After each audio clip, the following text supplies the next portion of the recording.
Paulo Figueiredo traz revelações bombásticas sobre o atentado ao Donald Trump. O ministro Haddad anuncia mais cortes e causa nova polêmica. Vejamos. Antes de continuar, peço gentilmente que você curta, compartilhe e se inscreva em nosso canal. Ative o sininho das notificações para receber nossas atualizações em tempo real. Seu comentário é essencial, pois ajuda mais patriotas a terem acesso a essas informações importantes. Agradeço desde já a sua participação. Por que o Trump não foi imediatamente removido do palco quando se identificou um homem rastejando no telhado? Eles disseram originalmente que não tinha havido tempo. Só que a coisa piora e piora muito. O que eu vou trazer hoje para vocês aqui é muito sério. E eu não estou trazendo... tem uma brincadeira, né? Qual é a diferença entre uma teoria da conspiração e a realidade? O pessoal conta essa piada aqui nos Estados Unidos. Qual a diferença entre a teoria da conspiração e a realidade? A resposta é aproximadamente uns 2 meses. Essa é a diferença, né? Porque demora 2 meses para as teorias da conspiração se tornarem realidade. Mas o que eu vou trazer aqui para vocês não são nem teorias da conspiração. São notícias que já têm sido noticiadas com fontes, etc., até por alguns veículos da grande mídia. E eu vou trazer isso aqui para vocês. Isso é importante vocês saberem. Tudo aqui é confirmado pela mídia. Então, se modificar depois, mas é o que nós sabemos nesse momento. Uma dessas coisas é que o Thomas Crooks teria sido avistado pelas forças de segurança em um telhado 26 minutos antes do tiroteio que quase matou o Trump. Não estou falando de 2 minutos, nem 3 minutos. Eu estou falando de 26 minutos. De acordo com a rede WPXI-11, alguém havia notado um homem suspeito no telhado às 5h45 da tarde. 5h45 da tarde. A pessoa tirou, inclusive, uma foto do Crooks. Essas fontes que falaram com esse WPXI-11, né, esse canal, é um canal local, dizem que um policial também havia visto o Crooks no chão, andando anteriormente, e o reportou como uma pessoa suspeita e tirou uma foto antes das 5h45. Depois um policial foi até o local e não encontrou o Crooks. 26 minutos depois dessa segunda foto ser tirada, os tiros foram disparados. Reparem, isso destrói completamente essa versão com fotografia de comprovação. Destrói completamente a versão oficial de que não havia dado tempo para avisar da ameaça e retirar o Trump do palco. E isso é sinistro. E tem mais. Tem mais. Acha que eu encerrei? Não, tem muito mais. O prédio que o Thomas Crooks escalou e de onde ele atirou era a área de preparação para a equipe tática da polícia. De acordo com a ABC News. Não é o Paulo Figueiredo. A ABC News noticiou que o prédio que o Thomas Crooks escalou e de onde ele atirou era simplesmente a área de preparação da polícia. As aspas são, as aspas da ABC News. O prédio onde o atirador Thomas Crooks subiu no telhado e abriu fogo era a área de preparação para a equipe tática da polícia local que fazia vigilância da multidão. 2 oficiais das forças de segurança vazaram para a ABC News. Ou seja, havia forças policiais dentro do prédio utilizado para o atentado. Dentro. O Thomas Crooks escalou o prédio utilizado pelas forças policiais. Você não está satisfeito ainda, né? Não tá suspeito o suficiente para vocês. Então calma que piora um bocado. O Crooks tirou um telêmetro. Telêmetro, para quem não sabe, para quem não está acostumado a atirar, telêmetro aqui chama de rangefinder, é um negócio que você calcula a distância entre você e o objeto, algo que é fundamental para um tiro à distância. Porque você consegue fazer o ajuste da mira, né? Básico de tiro aqui, balística, né? Balística, o tiro, ele cai, a bala, né? O projétil tem gravidade. Então, de acordo com a distância, você também corrige pelo vento, dependendo do vento, e dizem que o vento foi uma das coisas que salvou o Trump. Mas de acordo com a sua distância do alvo, você calibra a sua mira. Eu estava até discutindo com o Gerson Gomes, eu gosto de atirar, se ele estava usando ou não uma luneta, né, um scope. Eu acho difícil que não estivesse, porque o alvo fica muito pequeno a 150 metros de distância. Não é impossível, nem você atirar a 150 metros no R-15 com uma mira de ferro, sem mira telescópica, mas o alvo fica pequeno, é mais difícil você acertar a cabeça com precisão. Então você usa o rangefinder para você calcular a distância do alvo. Então, se o alvo estiver mais longe, você sobe um pouquinho a mira, e por aí vai. Então esse cara, olha o grau de maluquice do que a gente está falando. Tá? Olha o grau de maluquice do que a gente está falando. Esse cara, o Thomas Crooks, tirou um telêmetro, esse rangefinder, que foi notado pelo sniper do serviço secreto antes do comício. O sniper olhou e falou, porra, o que esse cara tá tirando esse telêmetro? Aí o cara desapareceu e voltou com a mochila. Então, deixa eu repetir para vocês. Os atiradores de elite do serviço secreto viram o Crooks tirar um telêmetro para calcular a distância até o alvo e ainda assim ninguém o impediu. De acordo com a CBS News, os atiradores de elite observaram o Crooks examinando a estrutura, tirando o telêmetro e depois voltando com a mochila.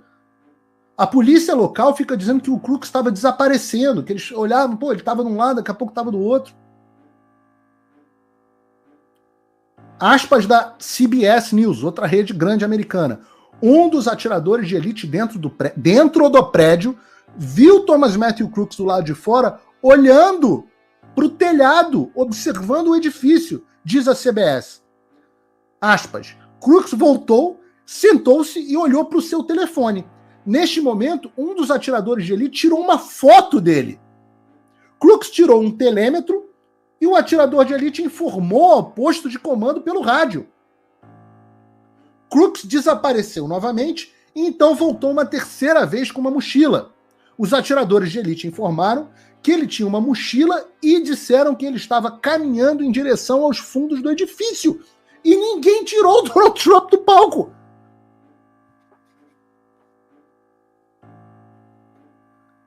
Os policiais agora, segundo a CBS, acreditam que o Crooks utilizou uma unidade de ar-condicionado para subir no telhado. Volto a dizer, o telhado que estava sendo utilizado como base pela polícia. É possível que esse cara tenha subido sem a ajuda de alguém?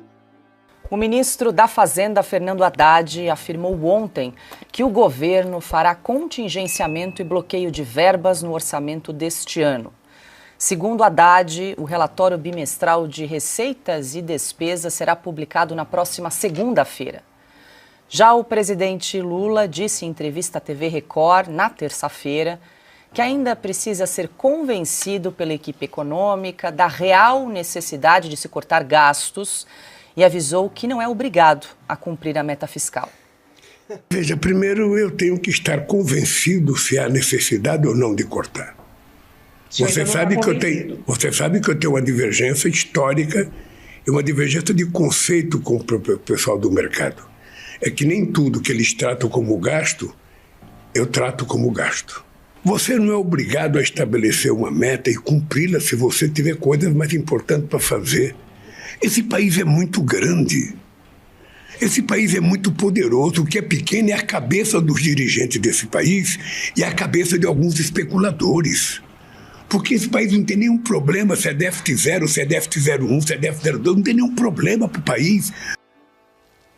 Também nessa terça-feira, num evento fechado no Planalto, Lula disse a representantes da indústria de alimentos que o Brasil crescerá mais do que 2,5%, abre aspas, se o dinheiro circular, fecha aspas. O presidente afirmou ainda que a população mais pobre não compra dólar, mas comida. Bom, acho que todos vão querer aqui comentar, porque, Augusto, vamos começar aqui com você, Adalberto Piotto. Então, vamos lá. Lula diz que há uma divergência de conceito, o que ele chama, o que alguns dizem que é custo, que é gasto, ele chama de investimento. É isso? Para o mercado? O Lula, se ele se ouvir e ele tiver alguma coisa para pensar lá dentro, ele para de falar, porque é uma sucessão de bobagens. Essa do pobre não compra dólar, compra comida, mas o Ministério da Saúde já é uma bobagem em si, mas vamos lá. O Ministério da Saúde compra insumos hospitalares e boa parte deles vem do exterior, por acaso precisa de dólar para comprar isso daí. Então, se o dólar subiu, como subiu hoje, mais de 1%, dadas as declarações de Sua Excelência, vai custar mais caro para o contribuinte brasileiro, porque o orçamento do Ministério da Saúde vem do Tesouro, o Tesouro Nacional é o dinheiro dos impostos que os brasileiros juntam lá. Não é dinheiro do governo, é dinheiro dos pagadores de impostos, para relembrar mais uma vez Margaret Thatcher, né? Que é fundamental num momento como esse. Ele citou novamente que ele não tem obrigação nenhuma de cumprir a meta do arcabouço. Claro que tem, é lei, presidente, mas ele não ouve o que ele disse. O arcabouço fiscal foi proposto por este governo para substituir a lei do teto, lá do governo Michel Temer, que moralizou as contas públicas depois de toda a desgraça de 2 anos, a maior recessão da história da economia brasileira, provocada por Dilma Rousseff, que, convenhamos, sejamos justos, herdou também todo um estado inchado do governo Lula, dos 2 governos Lula, quando a China crescia 15% e o Brasil vendia commodities para o mundo inteiro na proporção de 15% de crescimento chinês. Aí o Lula vai lá e diz que ele não tem que cumprir. Não, ele tem que cumprir sim. Se bem que ele já foi lá e já alterou o arcabouço também. Em menos de um ano, o arcabouço que o governo dele propôs, ele mesmo já foi lá e alterou. Daí ele continua com essa tese de que não, coloca sempre a história do pobre, é de um populismo barato e tão maldoso isso, porque ele coloca tudo nas costas das pessoas mais necessitadas desse país, para carregar mais peso de um Estado que ele deixa mais caro e quem paga mais imposto do ponto de vista proporcional são sempre as pessoas mais pobres, isso é a coisa mais clara que se aprende em economia, e ele continua usando esse argumento. Uma pessoa mais necessitada, o que ele chama de pobre, sempre com ar pejorativo, porque ele não está preocupado com essas pessoas, nunca esteve de fato, porque para quem ficou 8 anos no poder, mais 4 no primeiro mandato de Dilma e quase 2 no segundo, né? Já era para ter resolvido isso daí. Não resolveu nada, então ele não está preocupado.